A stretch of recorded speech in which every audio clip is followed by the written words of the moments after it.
Hello everyone, आज है 8 मई और आज इस वीडियो में हम बात करने जा रहे हैं हैप्पीएस्ट माइंड के बारे में। देखिए, कंपनी के क्वार्टरली रिजल्ट्स आ चुके हैं और नतीजे उतने एक्साइटिंग नहीं हैं और कल डेफिनेटली आपको यहाँ पर थोड़ा बहुत अप्स एंड डाउन्स देखने को मिल ही जाएगा। वीडियो में बातचीत करेंगे हैप्पीएस्ट माइंड के बारे में कि शेयर में गिरावट तो है, आज 2.5 से 3% की गिरावट हमें देखने को मिली। और एक्चुअली में गिरावट अगर आप देखोगे तो जब मार्केट क्लोज हो रहा था तब ज़्यादा बड़ी गिरावट आई, वरना नॉर्मल डे ट्रेड कर ही रहा था। तो बातचीत यहाँ पर करेंगे उसके बारे में भी।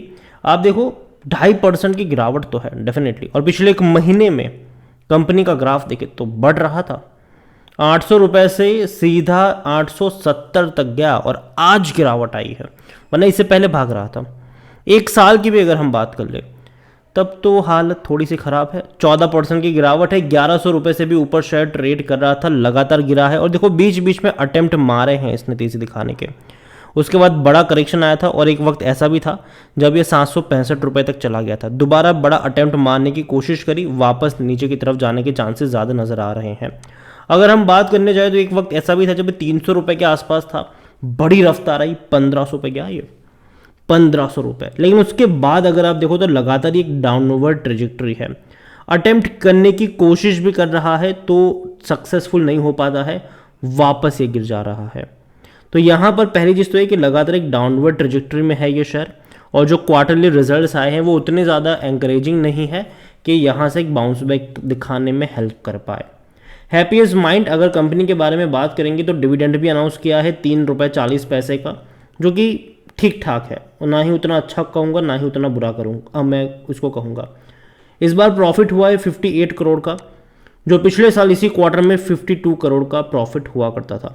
रेवेन्यू में तेज़ी है, 378 करोड़ का रेवेन्यू हुआ है, 26% अप रहा है पिछले साल के मुकाबले, 300 करोड़ के आसपास हुआ करता था। लेकिन पिछले क्वार्टर से अगर हम कंपेयर करें तब एक्चुअल चीज़ पता चलती है। अगर हम बात करें दिसंबर क्वार्टर में तो 365 करोड़ से भी ज़्यादा का इनका रेवेन्यू था, तो रेवेन्यू में तकरीबन 3% का ही जंप आया है अगर हम कंपेयर करेंगे पिछले क्वार्टर से। लेकिन अगर प्रॉफिट को भी कंपेयर करें तो ना ही तेज़ी है ना ही कोई बड़ी गिरावट है।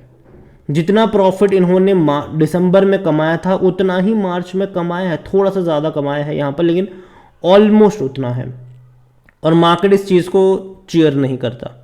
मार्केट को चाहिए भैया क्वार्टर ऑन क्वार्टर ग्रोथ, ऐसा नहीं चाहिए कि 2 क्वार्टर में सेम ही चीज़ देखने को मिल जाए। मार्केट को क्वार्टर ऑन क्वार्टर ग्रोथ चाहिए, अगर नहीं आता है तो दिक्कत होती है। यहाँ पर अगर हम बात करने जाए हैप्पीएस्ट माइंड को लेकर तो डेफिनेटली अगर पिछले साल से कंपेयर करोगे तो सब कुछ बेहतर लगेगा आपको, लेकिन मैनेजमेंट की कमेंट्री भी सुनना ज़रूरी है।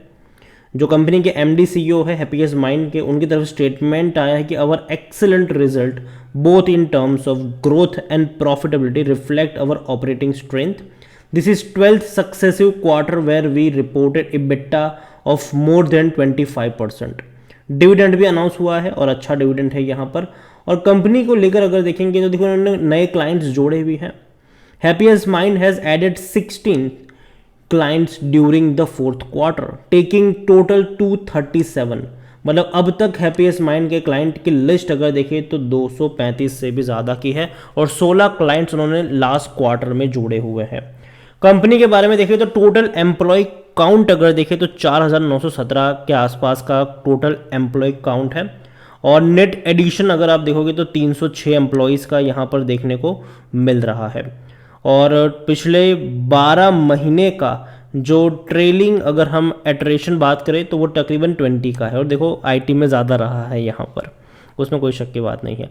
ओवरऑल रिजल्ट जो है वो उतने चीयरफुल मुझे लग नहीं रहे हैं, और शायद कल जब बाजार खुलेगा तो उसका असर भी आपको देखने को मिल जाएगा।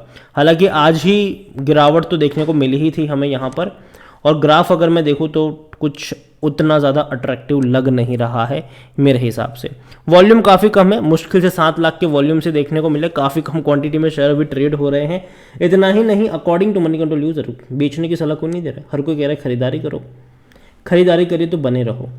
देखो मुझे लगता है कि मौका तो देगा ये कंपनी आपको बाइंग करने का, अवॉइड करने वाली कंपनी भी नहीं है, लेकिन वॉच में रखने वाली कंपनी है।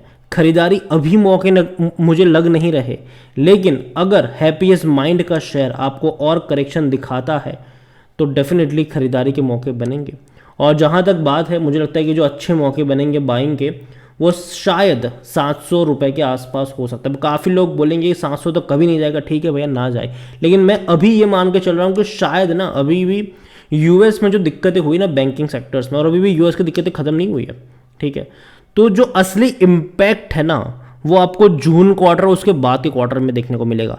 जो आईटी कंपनी के जो नतीजे हैं ना वो अगले 2 क्वार्टर में देखना रहेगा कि कैसे आते हैं, क्योंकि वो डिसाइडिंग फैक्टर होगा। और मुझे लगता है कि अभी भी शायद 1-2-3 महीने तक आप एक वाव फैक्टर एक्सपेक्ट नहीं कर सकते हैं आईटी सेक्टर से। तो स्पेसिफिकली कंपनी के रेवेन्यू डेफिनेटली बढ़े हैं, उसमें कोई शक की बात नहीं है, लेकिन उस तरीके से शेयर प्राइस भी बढ़ा के दिया है, प्रॉफिट भी बड़े हैं इनके, डेफिनेटली अच्छे प्रॉफिट्स हैं इनके, और 2023 में और बड़े प्रॉफिट्स आपको देखने को मिलेंगे यहाँ पर फाइनेंशियल ईयर में जब पूरा काउंटिंग होगा तब, जो कि अच्छा है। लेकिन धीरे धीरे मैं मान के चल रहा हूँ कि अभी क्वार्टर ऑन क्वार्टर बेस पर भी देखना ज़रूरी है। हैप्पीएस्ट माइंड का अगर हम बात करेंगे पी रेशो तो 55 का है, जो काफ़ी ज़्यादा है, क्योंकि सेक्टर पी 23 का है। और यही वजह है कि मैं कह रहा हूँ कि कंपनी ने भले ही अच्छे नतीजे रिपोर्ट नहीं किए हैं अभी के वक्त में, और पिछले कुछ साल मतलब ईयर ऑन ईयर बेस पे आपको अच्छा लगेगा, कंपनी बेहतर भी है, नए क्लाइंट्स भी जोड़े हैं, लेकिन फिर भी क्वार्टर ऑन क्वार्टर बेसिस का परफॉर्मेंस मुझे उतना एंकरेजिंग नहीं लग रहा है। और यही वजह है कि मैं मान के चल रहा हूँ कि थोड़ा सा करेक्शन बनता है। और अगर हम ग्राफ को भी ऑब्जर्व करें तो लगातार एक डाउनवर्ड ट्रेजेक्टरी है, अटेम्प्ट करता ज़रूर है लेकिन वो सक्सेसफुल अटेम्प्ट नहीं हो पाता है।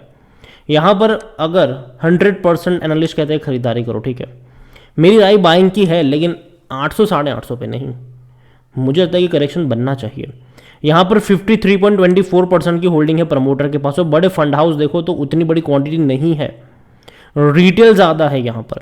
0.78% म्यूचुअल फंड्स के पास है, 0.48 डोमेस्टिक के पास है, एफआईआई के पास 4.14% है, तो बहुत कम क्वांटिटी है ये मेरे हिसाब से बड़े फंड हाउस के पास। रिटेल के पास ज़्यादा है, 28.13% की होल्डिंग रिटेल इन्वेस्टर लेकर बैठे हैं। अदर पार्टीज 13.22% की होल्डिंग है। अगर मैं कंपेयर करूँ इसको जून से, तो देखा जाए तो भैया बड़े फंड हाउस ने एक्चुअली में बिकवाली करी थी यहाँ पर, और रिटेल वाले यहाँ पर खरीदे जा रहे हैं। हैप्पीएस्ट माइंड रिजल्ट उतने ज़्यादा अट्रैक्टिव मुझे लग नहीं रहे हैं, और इसीलिए मुझे लगता है कि करेक्शन यहाँ पर आ सकता है थोड़ा बहुत।